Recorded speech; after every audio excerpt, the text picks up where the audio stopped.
दर्शकों, मैं हूं बरखा सिंह। आज आपको लेकर आई हूं पुंथर ग्राम सभा में, जहां पर हमारे साथ यहाँ के प्रधान प्रतिनिधि के रूप में जुबैर अहमद जी हैं। आइए इनसे जानते हैं कि ये शिक्षित हैं और इनका जो कार्यकाल है प्रधानी का, ये कैसा चल रहा है और इन्होंने अपने शिक्षा का उपयोग करके गाँव में क्या क्या विकास के कार्य करवाए। पहले जुबैर जी, आपका हमारे चैनल में बहुत बहुत स्वागत है। धन्यवाद मैम जी। पहला कार्यकाल कैसा चल रहा है? पहला कार्यकाल जैसे मुझे इसका अनुभव तो नहीं था, लेकिन बहुत खुशी है और जो मैंने सोचा, जिस तरह से पब्लिक ने मुझे चुना, मैं उनके उम्मीदों पर बिल्कुल खरा उतरा हूँ और उम्मीद है कि अगर फिर भी कभी सामान सीट रही और मुझे मौका मिला तो मैं जरूर लड़ूंगा और इसी तरह जिस तरह से मैंने सेवा की है अपने ग्रामवासी की, ऐसी ही सेवा करता रहूंगा। मतलब आशीर्वाद प्यार तो आपने जनता का पाया ही है। तो प्रधान जी, जैसे जनता जो थी पहले तो बहुत त्रस्त थी, बहुत सारी चीजों का बदलाव चाह रही थी और आपने वादे भी किए, तो क्या उन वादों पे आप पूरे खरे उतरे? जैसे बहुत अच्छा आपने कहा, जिस तरह जितना भी वादा मैंने किया लगभग उसका 95% में काम पूरा कर चुका हूँ। जिस हिसाब से मेरे पास जो फंड था, जो भी बजट आया, उस हिसाब से मैं कार्य करता रहा। अपनी जनता से मैंने पर्सनली जो कहा था कि मैं आप लोगों के लिए अच्छा विद्यालय बना कर दूंगा, यहाँ पे अच्छी पढ़ाई हो सके, तो मैंने उन लोगों के लिए अपने लिए एक रोजमफिल अकेडमी करके स्कूल भी खोला है।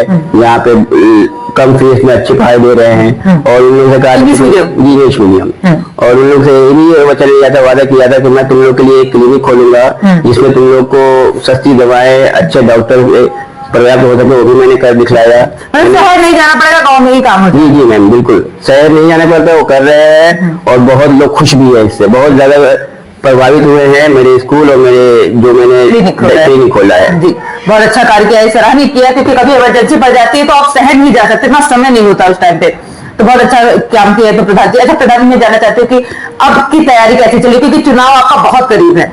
जी मैम, तो मैं लगभग जो भी कार्य किया हूँ सभी खुश हैं और उम्मीद है अभी ऐसे खुश रहेंगे। लेकिन अब चुनावी दौर शुरू हो गया है तो सारे प्रधान प्रतिनिधि लोग जो भी अभी तैयारी कर रहे हैं, जो प्रत्याशी रूप में आ गए हैं, थोड़ा बहुत तो अड़कले डाल रहे हैं या जो थोड़ी बहुत गलतियां हुई होंगी उसको थोड़ा उजागर कर रहे हैं। उससे कोई मेरे ग्रामवासी तो नहीं प्रभावित हुए हैं, वो सब खुशी हैं। वो मुझे दुआ भी देते हैं, कहते रहते प्रधान जी आप ऐसे काम करते रहिए, आप जरूर जीतेंगे। तो मुझे अपने ग्रामवासियों पे पूरा भरोसा भी है, उनका स्नेह भी मिल रहा है, उनका प्यार भी मिल रहा है और सरकार भी, सबसे अच्छी बात यह है सरकार कभी किसी में भेदभाव नहीं कर रही है।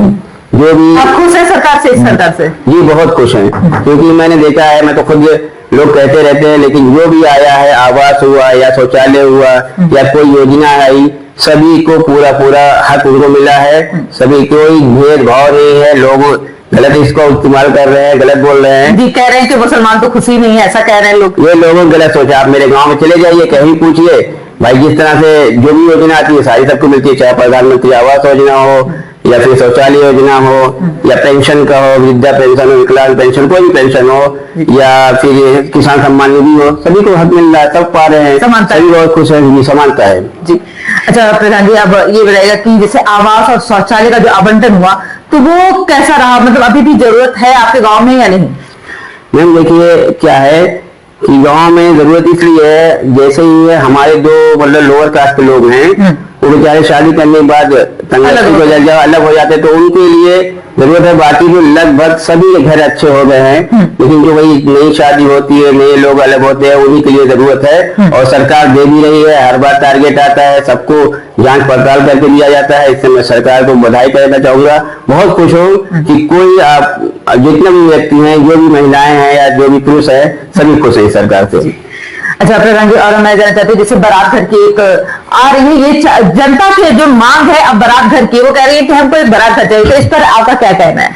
जी मैम, ये तो बहुत अच्छी बात, मैं कोशिश भी किया था उस टाइम, अविनाश सर थे, हमारे डीएम सर थे, तो उन्होंने वादा भी किया था, लेकिन बाई मिस्टेक में रिटर्न में ले नहीं पाया, उनका ट्रांसफर हो गया। मेरी भी ये सोच है कि एक बारात घर बन जाए।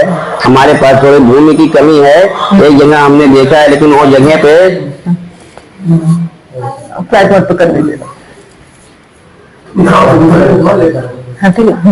हमने एक दो जगह पे उनको बताया बारात घर की जो सुविधा है वो जनता को नहीं मिल पाई है और इसके लिए जनता की बहुत मांग है कि हमारे प्रधान जी हमें बारात घर दे दें। कि मैं भी तो काम कर रहा हूँ। मैं भी चाहता हूँ जिस हिसाब से महंगाई आजकल, एक जो मैरिज हॉल है हमारे गांव में रोड पे, लेकिन वो बहुत कॉस्टली है, तो एक गरीब आदमी बेचारा नहीं अफोर्ड कर सकता। लेकिन मैं ये चाहता हूँ अगर हो सके, अगर फंड आया और एक बार राजस्व टीम आके निरीक्षण करे तो मैं खुद उसमें अपना भी पैसा लगा के, सरकारी भी पैसा मध्य लगा के उसको मैं चाहता हूँ बन जाए, ताकि मेरे ग्रामवासी खुश हो जाए। और मेरे पास जगह पर्याप्त है और लोगों की बहुत उम्मीद है मेरे से। जी, उम्मीद तो बहुत करिए, इसलिए की मांग भी है। अच्छा प्रधान जी, मतलब आप कोशिश की, आपको आश्वासन भी मिला, पर ये रहा है कि जिनसे मांग की वो उनकी पोस्टिंग हो रही। जी जी जी मैम, इसकी वजह से ये रह गया जी, इसीलिए नहीं लगता मैं करवा दिया होता। जी अच्छा प्रधान जी, आपका कोई सपना है कि इस बार तो चलिए जो ज्यादा समय आपके पास नहीं है, पर अगर बजट फिर भी सरकार अच्छे से देती है तो वो कार्य करवाने का कोई ऐसा सपना?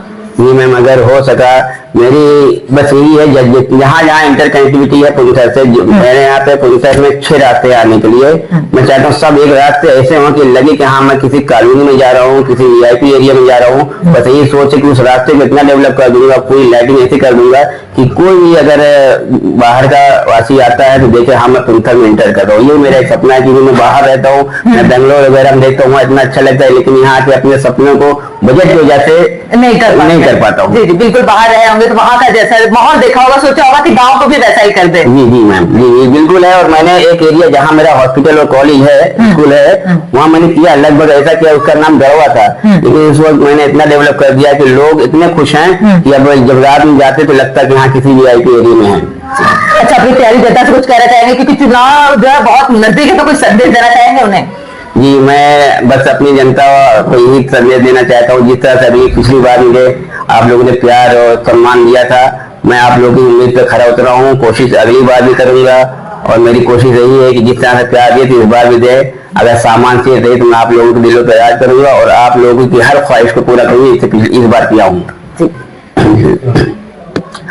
जी मैम, मैंने अपनी जनता से यही कहना चाहूंगा कि भाई मैं आप लोगों की उम्मीदों पे अगर 100% खरा होता ठीक, नहीं जो कमी रह गई हो या जो थोड़ा बहुत प्रधानी नहीं हो पाया हो आप लोग मुझे बताएं, मैं अगली बार प्रधान नहीं हूँ तो उस पर जरूर गौर करूंगा, उस सब काम को जरूर पूरा करूंगा। मुझे अपनी जनता पे भरोसा है, इस बार मुझे अगर फिर वोट दिए तो मैं उनका सारा काम पूरा करके दिखलाऊंगा। बहुत बहुत धन्यवाद प्रधान जी। Thank you. ये तो हमारा प्रधान जी जिन्होंने बहुत सारे कार्य करवाए हैं और वो पूरी प्लानिंग करके रखे हैं, क्योंकि वो बाहर रहे हैं तो उन्होंने देखा है कि कैसा माहौल है बाहर का। वो चाहते हैं उनका गांव भी वैसे ही विकसित हो जाए। पर देखना चाहिए आने वाले चुनाव में जनता जो है इन्हें फिर से अपना प्रधान चुन के क्या जो डेवलपमेंट के जो कार्य है उसको पूर्ण करवा पाती है या नहीं, और जनता का क्या फैसला होता है। ऐसे न्यूज के लिए बने रहिए न्यूज के साथ, मैं बरखा से।